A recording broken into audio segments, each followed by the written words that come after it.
The Trump administration has come out hard recently against what it calls international left-wing subversion and terrorism. President Trump made some important declarations about this, including posting a video of President John F. Kennedy warning about communist subversion and the need to fight it.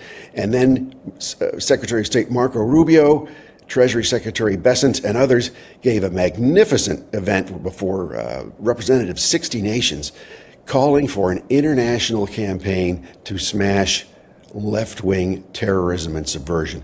It's really remarkable what's been underway quietly in this administration on the subject, going back about a year, finally unveiled. And so we're here to talk about it. David Wurmser, a senior scholar at the Center for Security Policy, and myself, J. Michael Waller, senior analyst for strategy. We've both been dealing with subversion in our own areas for most of our adult lives. So it's really, really sort of Christmas in July, isn't it, Dave, to see what the Trump administration has brought us. We've been waiting for this all our lives. Well, we have, and I have to say the rendition that they brought it out in is truly, really has a lot of insight. It doesn't just say they're a threat, but Secretary Rubio in his speech, he really gave a good insight into the dynamics of it and how dangerous it is, not only in terms of, they want to put communism in America, but the destructiveness of it, the damage of the human soul. He really went into it. And so I really think it's one of the great speeches given by a public official in the United States in very many a year. Yeah, and to see the assembly of administration people there, and they weren't even talking from notes or PowerPoints. They were talking from the gut. You had Rubio, he gets it, Secretary of State and National Security Advisor. Treasury Secretary Bessent, he controls a lot and has a lot to say on how money flows and how to stop it. So you had the whole administration behind this thing. It wasn't just people talking from notes or PowerPoints, with the Secretary of State speaking from the gut about subversion, international subversion, Marxists, communists, and the fact that they're no longer going to be allowed in the United States. This was just a fantastic start, and he was calling it a start. Then you had Stephen Miller, one of Trump's top trusted people at the White House, who's been quietly behind the scenes putting this together for a year. And then Treasury Secretary Scott Bessent, who has a whole lot to say about finances and money flows and who gets debanked and defunded for funding these types of subversive operations against us and worldwide. So it was just a fantastic group here. And you can see these guys were loaded for bear. And they even, somebody even called on the FBI to have a role again, which would be the first time really since J. Edgar Hoover that we've had the FBI go after subversives. That'd be excellent. Of course, given your book and so forth, that on the CIA and so forth, that is perhaps one of the first goals that would need to come with this whole initiative, is to clean out our own institutions and structures. And I guess we can get into that, what that involves. But this is really imperative because at the end of the day, the United States is obviously threatened by foreign countries, but no threat really threatens the United States if the United States, A, knows who it is, and B, is solid internally in what it's about. And that is where we get into subversion, because the enemy knows that. Whatever enemy it is, whether it's the Nazis in World War II, or the Soviets, the communists in the Cold War, or the Islamists around Iran and the Muslim Brotherhood countries and so forth, they all know that a subversive war to shake our foundations internally, that is the only way you're going to beat the United States. So this is really not only a battle line, this is the front line that will determine the course of any conflict in the future, plus really the survival or demise of Western civilization anchored to the United States. Yeah, we really have had no defense against this. This is, I think, what was so important about President Trump bringing up JFK's speech in 1961, 62, warning about subversion. And Kennedy was warning back then, we don't have a real means to defend this. And it's no use having nuclear weapons if your adversaries are going to destroy you from within. So it's a vital landmark we have here, an amazing time in history where we can actually come together as a nation to confront this pretty much the way, hopefully, that it had been done in the 1930s against the Nazis and the communists, and even before in 1920. If you're, you know, if you're a history buff, you'll see that there was a young guy at the Department of Justice, a 25-year-old lawyer named John Edgar Hoover, whose job was to identify and round up foreign extremists, anarchists, Marxists, communists, and others, and round them up and deport them back to Russia. He succeeded only once in getting one ship full of these extremists to go back to Russia, and in response to that, a group of left-wing American lawyers set up an organization called the American Civil Liberties Union, whose purpose was to keep foreign extremists and terrorists in this country. That was over 100 years ago, and look what's happened since. You know, what was interesting was when Edgar Hoover got started, J. Edgar Hoover got started, and also, by the way, at the end of World War I, when the Soviet Union was created in the revolution, in the October Revolution, I believe it was the October Revolution, not the February. February was the Menshevik Revolution. I think October was the Bolshevik, the Communist Revolution. At any rate, what happened was that you had Americans who were sympathetic. You had Jack Reed, who's been immortalized in the Warren Beatty, Diane Keaton movie Reds, which is actually a fairly interesting historical rendition of what happened. But you had Americans who wanted to go there and bring that revolution to the United States, but they failed. Even the unions didn't really join them, and we couldn't have a popular revolution here. And the reason for it was because the solidity of our institutions and the solidity of our understanding of ourselves was so great that we were not primed for a revolution, and we could withstand this intellectual assault. But then that became the target, starting already in the 20s, 30s. Certainly there was a Comintern. The Soviets started doing it. The Nazis understood this as well. Well, let's look at the Comintern for a sec, because this is something that goes past a lot of people, and it's been erased from a lot of the history books. Comintern was the Communist International. This was a network of communist parties in countries around the world, including our country, that were under the control of the Soviet Communist Party. So it wasn't just a party that happened to be communist. These were foreign agents working for the Soviet enemy going back to the early 1920s.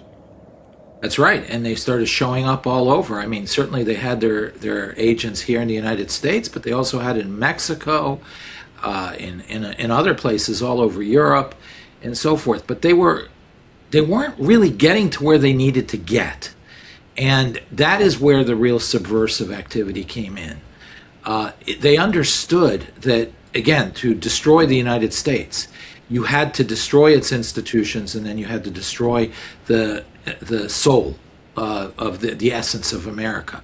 So these organizations, instead of organizing immediately for a revolution like they did, say, in the Third World in the 50s and 60s and 70s, 1950s, 60s, and 70s, 75, 50, 60 years late after the revolution, and the way they did in Russia, you had a whole different strategy, which was really born out of their cooperation with the fascists. And at the very beginning, fascism was a leftist organization, very much intertwined with the communist movements as well. There's a good book by Parole written on it called La Sinistra Fascista, the fascist left. But in it, it's very interesting. The fascists worked in industrialized countries, and they understood these countries are too solid. They're not going to have a bunch of workers decide, we workers unite, we break our chains, we destroy the businesses, and we take over the country. Because most workers in the West understood that they were enriching themselves and were succeeding in reaching a certain level of economic activity that they could not have otherwise without those systems. So they had hope and opportunity. No, great. It was opportunity. Now you had, of course, the land of opportunity, which was the United States, but the Industrial Revolution also by the teens and 20s and 30s, the 19teens and 1920s, 30s, and so forth, was really raising the standard of living in Europe greatly to even the lowest classes. So there wasn't a revolutionary fervor there. So if you can't get people to feel hopeless and demoralized because they have a whole pretty bright future at stake of opportunities, Exactly. the key to a subversive is to make them believe that their country is not a land of opportunity.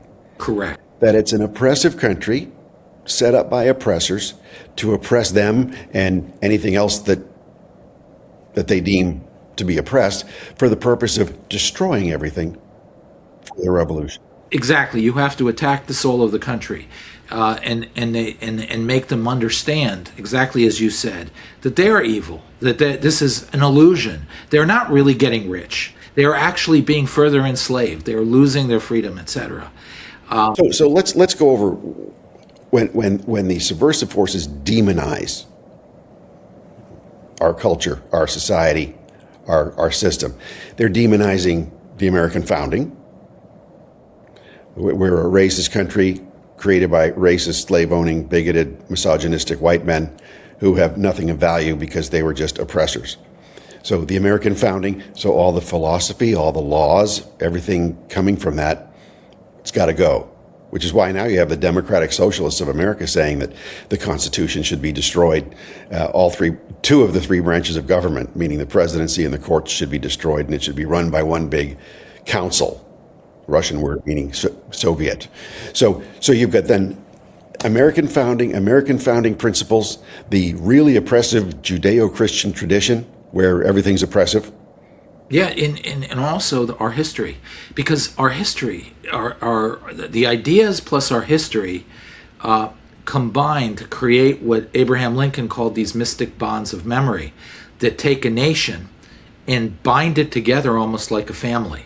The fact that we Americans were willing to go and die in the Pacific Islands in World War II defending other Americans is a bond that is that Lincoln had described. It came ultimately from Burke, but nonetheless, Lincoln had described it. So by destroying our history, perverting our history, you rip apart these mystic bonds and you atomize American society into a patchwork, a quilt work, rather than a homogenized, fusing, common entity. Sure, we borrow pizza from the Italians, we got bagels from the Jews, we have, we all get drunk on March 17th because of the Irish and so forth. I mean, we've enriched ourselves with these immigration waves, but at the end, it was a melting pot. The idea was we will fuse together into a new society. And the purpose of some of this, first of all, by destroying our history and destroying the ideas that are part of those sinews that connect our tissue together, they are essentially tearing apart and saying, no, we're just a patchwork, we're just a quilt, we don't actually ever fuse. So that then rips apart American society as a society. And we're all victims. And we're all victims. And then there's a hierarchy, of course, because once you do that and there's nothing binding us together, then who gets to define things? And therein lies the whole thing. They say, well, it was really white supremacy and the enslavement of all the other pieces of this quilt work that dominated our system. So therefore, in order, we need to take it back or we need to change it. So what becomes measures? Well, there is no measure. It's all a free-for-all. So you start coming up with measures. Well, there's more authentic people here than others. Who are the authentic ones? No, not the Anglos that came in the 1600s. No. The indigenous people who were here first. So you start getting into this whole indigenousness, although it's very problematic because here the indigenous are considered to be people of color, which are Hispanic, which are African Americans, Well, they weren't here any earlier than the white settlers of the 1600s. So you get into this. The Spanish were there much earlier. Get into this. I mean, it's literally a civilizational, intellectual pretzel we've bound ourselves into here. But that's the point. They're trying to destroy. They're trying to destroy. They don't care about the intellectual coherence of this vision that they're creating of what is the awful, evil America. They just want it destroyed. So if they succeed in just creating a chaotic confusion as to who we are, good enough, because that opens the door for what they're after, which is to destroy us. And confusion is the perfect state from which you attack something into destruction. So that's really... You can't have there's no unified opposition to subversion if the people being subverted are confused. And then the second thing is you turn it into evil. You come up with stories. For example, the destruction of the Indians by Columbus. So you destroy Columbus Day and you throw the Italian Americans under the bus. Then you come up with the idea of slavery. Well, slavery never went away. It never went away. And this is the 1619 Project, which says, our history of America started in 1619, not 1776, namely a charter of was it Virginia Charter that the author of that report? It's a whole series of New York Times articles that then was turned into a book called the 1619 Project. And her basic point was, no, slavery was the American system. It was all that it was.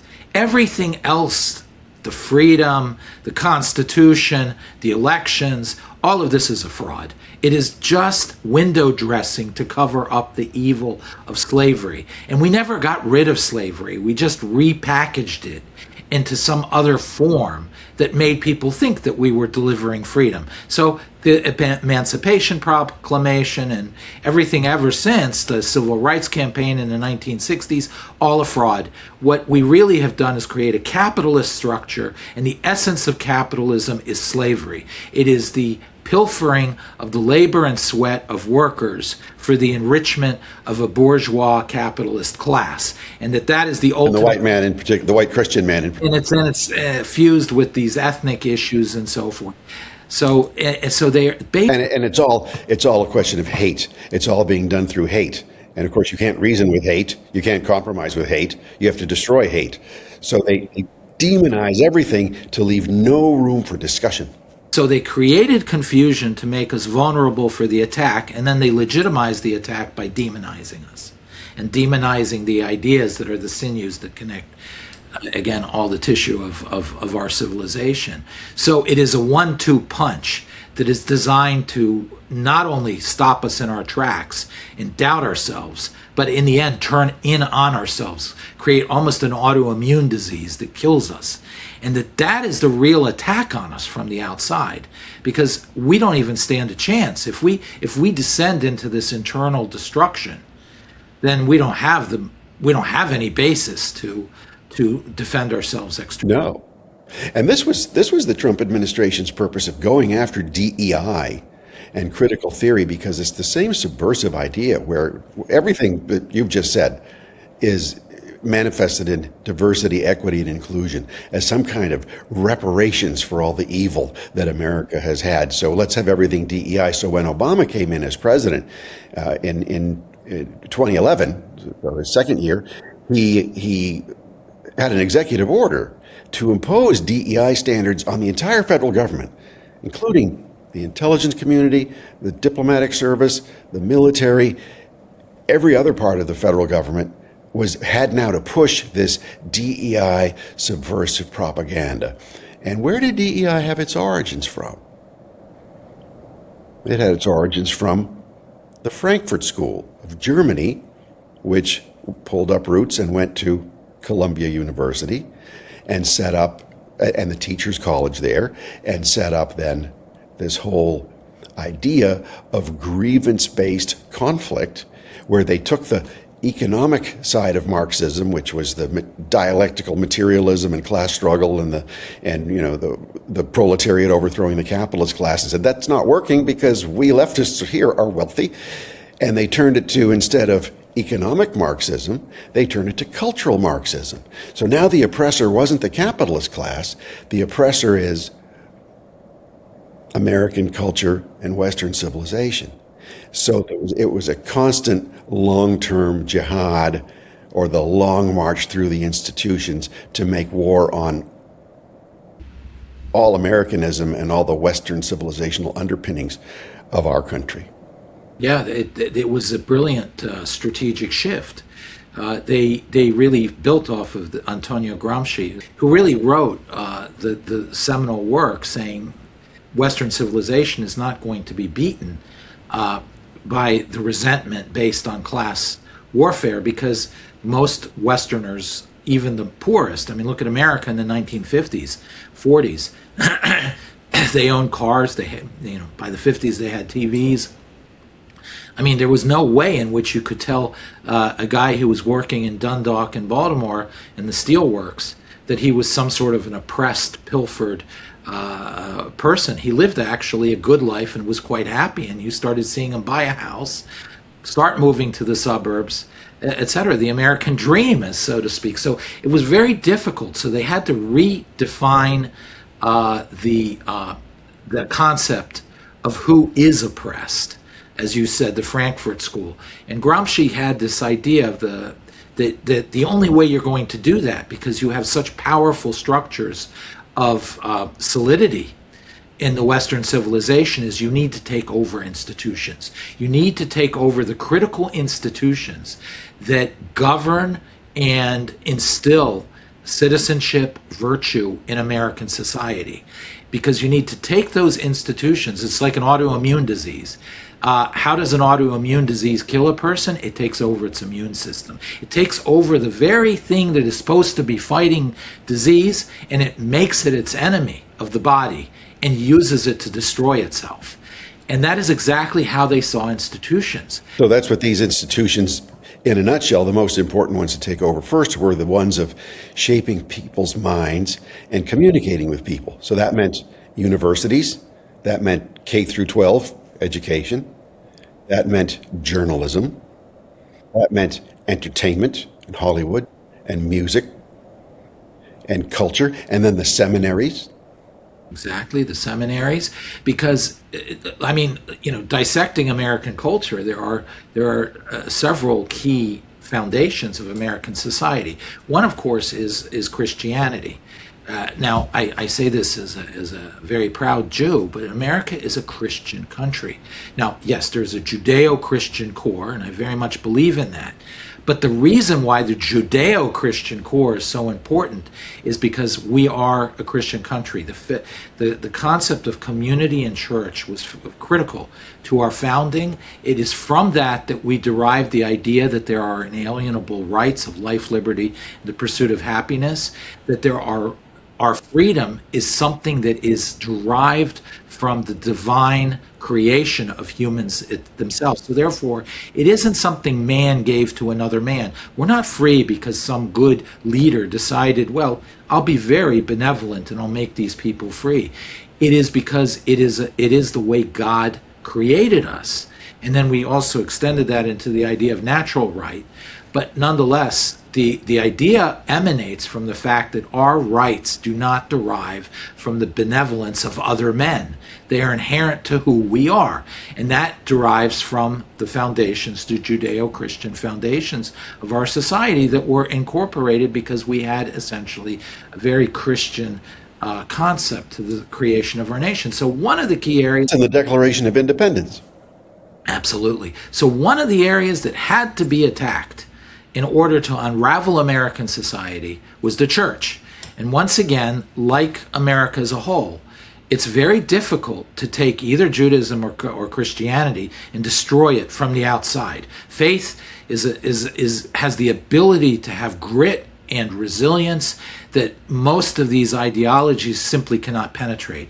So the only way to do it is, again, you turn to the institution of the church and you penetrate it and you begin to create seminaries or penetrate seminaries in order to essentially again, autoimmune disease introduced into the church to destroy the church and leave us essentially vulnerable to any then external attack. The same thing happened in Judaism, by the way. So that's why you see a lot of these various denominations of both Christianity and Judaism are actually very much the problem. But it also happened in some of the key governmental institutions that we really needed to rely on. Now, first we had the FBI, and they were very good. But over time, even our government institutions have been penetrated by a lot of this activity. It was inevitable given that we were losing control of the educational structure, which is because you have the FBI now recruiting from the universities that have been taken over by critical theory, the Frankfurt School's cultural Marxism. But before you had the theory of cultural Marxism, you had critical legal theory. Correct. Precedes critical race theory. So critical legal theory doesn't view American law as governed by the Constitution and its founding principles. Critical legal theory is to weaponize the law to push a revolutionary agenda through legal means in the court system. And that's where you get activist judges who have been brought up through school, college, and law school that promotes this type of ideology, where their whole purpose in life is to become activist lawyers and activist judges to legislate through the court. Another thing Trump is really pushing back really hard on. So to see how he has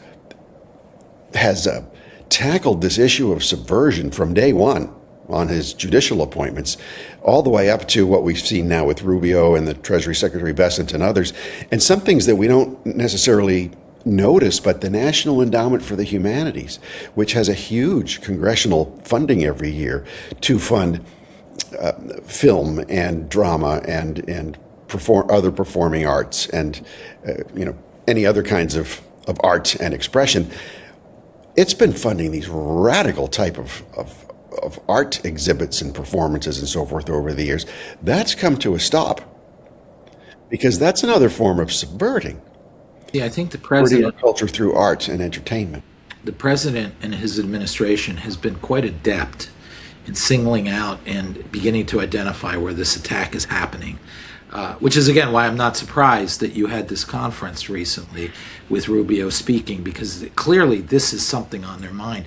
The legal question, by the way, I think is one of the 2 or 3 most important battlegrounds right now of this. I mean, the religious side is the Jerusalem pillar of Western civilization. And this is, by the way, not just America. The whole trajectory from Plato to NATO is Western civilization is anchored to 3 basic pillars. One is Jerusalem, the other one is Athens, and the third one is Rome. Greece, Rome, and ancient Israel. The Bible, because these 3 really are the tripod that holds up Western civilization.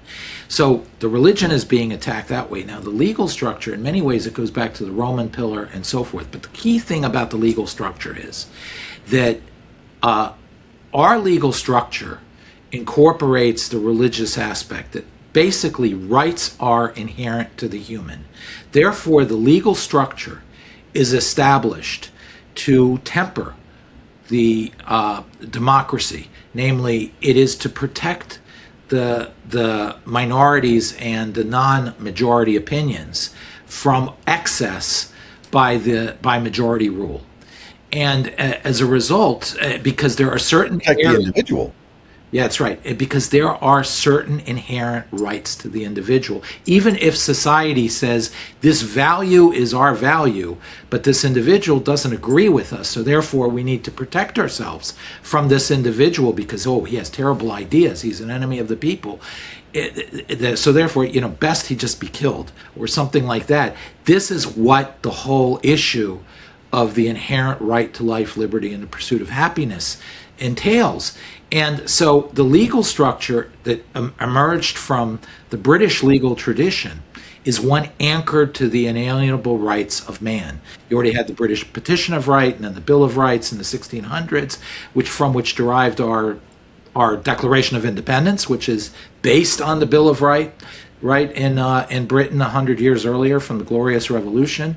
And then we added to it more consciously and more deliberately the first 10 amendments, which were basically a repetition of the British Bill of Rights from 100 years earlier. Anyway, bottom line is this all is the legal foundation of the West, which is you have faith, you have democracy, but then you have a legal code. And the legal code is what governs the process to ensure that democracy doesn't eradicate the inherent right that humans have. Now, the French Revolution was and the French Revolution is all the political movements that we are really bedeviled by, plagued by, emerge in many ways from the French Revolution. And their view is different, that there is no God, essentially. The French Revolution essentially killed God. And they created a totalitarian structure under Rousseau. And Rousseau's idea was that there is a social contract, namely, there is this consciousness of a community, a man-made structure, a structure of men. And that structure of men has a body of values. And those values determine morality and the essence of that community. And then they, of course, have somebody who's wiser than the rest guiding them, the great leader, who has just more insight than others. So he's the dictatorial I forgot exactly how Rousseau put it. It's an enlightened dictator, essentially. It's Plato's Republic for those who want to go. The philosopher king. That's essentially what you're seeing here. But at any rate, their view is that the community is defined around these principles, these values and morality. So therefore, if you're not in the majority, if you are not part of that community definition of things, then you are inherently not a citizen, really. You are an enemy of the citizenry, and you are the enemy of the community. And therefore, logically, and you have no inherent rights. Your right to life is also just derived from your value to the community. So therefore, there's no inherent right to preserve your life. So instantly in the French Revolution, what did we see? Whole categories of people, not for what they did, but for who they were eradicated, the aristocracy. The Tower of London has this big reputation of such a horrible place, and it is. It's not a very happy place. But one summer I went from, literally the last thing I saw in Britain, in London, was the Tower of London. And I crossed the channel and I wound up in Paris. And I wound up in Place de la Concorde, which is where they had the guillotines. And it was a real stark, it's like Dickens' Tale of Two Cities. It was a real stark reminder that even in the Tower of London, in which about 6 dozen people were executed, and many high profile, which is why it has its reputation, compliments of Henry VIII and others. But even Henry VIII, when he executed his wives or he executed Bacon or so forth, it was based on a sham trial, but it was an individual who stood trial for what he did, not who he was. Now, sure, it was invented, evidence planted, not what I would love to have as a trial right now, but the principle of a trial was there. But he didn't just execute someone because he was wealthy or a member of the clergy or whatever. There was what they did in those capacities. Exactly. Everybody had an inherent right to life. So therefore, you couldn't take his life away unless he did something horrible that demanded it. Then you go across the channel in the Place de la Concorde, where they executed tens of thousands in the early part of the French Revolution, who were, because they were aristocrats, they were just the wrong type of people, who were, as a class, declared, or as enemies, as evil. And there might have been an incredibly benevolent aristocrat, and there are cases of this where they pleaded their benevolence, how they treated their serfs, how they treated their workers, how they were giving money to everybody. And they said, no, yeah, we do recognize that, but sorry, you're an aristocrat, goodbye. And they beheaded them. So this really is the stark difference in the legal structures. And what you see now in the United States through activism, judicial activism, is, and you hear it when you listen to Ocasio-Cortez or others, law is about instilling morality rather than a process to guarantee rights. And the morality, of course, then is defined by, quote, social justice, whatever term they've invented, to say, oh, there's this body of values we have that you need to be part of, whether it's diversity or whatever it is. And if you don't go along with it, then you are a bad citizen and you need to be punished. And the legal structure is an instrument by the majority used to impose on the minority, against their inherent rights, the will of the larger group of people based on morality, to create a perfect society. And again, the whole idea of morality is we're creating a perfect society. I mean, you get into And this, they start through what we were talking about, subverting little by little by little, because if they came right out and said, this is what we're going to do, we're socialists pursuing social justice, and we're going to remove you, we're going to erase you from society, people are going to fight back. But if it's just this little by little, like the frog in the saucepan, people don't notice it, and if they do, they don't fight back, and those who do fight back get brushed aside as extremists or fanatics or people you don't want to hang around. So this is how the subversion has been able to proceed throughout our lives and even longer, to the point now where some of them are coming out and actually saying openly what they have to do, because so much of this has been mainstreamed. So we have the religion was corrupted from within, the legal structure is trying to be subverted from within, our history has been turned upside down from within. The last part is language. So not last part, but another major part is language, which is they take our very vocabulary and they turn it upside down. So progress doesn't become, the concept of moving ahead and perfecting society, not perfecting, but fixing things that are wrong in society. Our Constitution, our whole legal structure assumes that times will change, people will change, our mores will change, our morality will change. So therefore, it leaves room for change. The second thing is they knew no structure produced from whole cloth is perfect. Humans will never get it right the first time.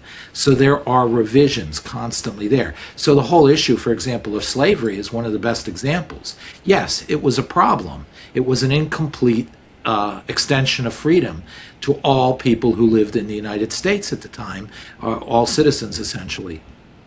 And what it did is it repaired it. The system internally used its own principles to repair itself, a properly functioning immune system, rather than a autoimmune illness. But it's really in order to build a more perfect union, right? So we had the problem of slavery as a fundamental problem which we'd inherited from the British. They started turning upside down the very idea and words that we were using. So all of a sudden, morality, instead of, in our view, which is fairness, it's basically based on fairness and biblical values and so forth, common things that we all share. It turned it upside down, and it was all this social justice stuff. Now, where does that come from? That comes from ultimately this idea, once you kill off God, you deny the existence of God. Either he died, like Nietzsche said, or you're an atheist. You say there is no God. Well, what happens is that man becomes God. Essentially, you begin to think if it's all just reactions, all sociology, psychology, etc., then perhaps we can create a system, the quest for utopia. You can change the nature of man. So you use the Latin word radix, which means root, which then is where we derive the word radical. You have a radical transformation of the nature of man. Now remember, in the Bible, in our fundamental principles of Judeo-Christian culture, it begins at Mount Moriah. Mount Moriah is when Isaac was nearly sacrificed by Abraham, where the principle was established that the life of Isaac isn't even something that belongs to Abraham, his father. It is something given and taken by God himself, not by men.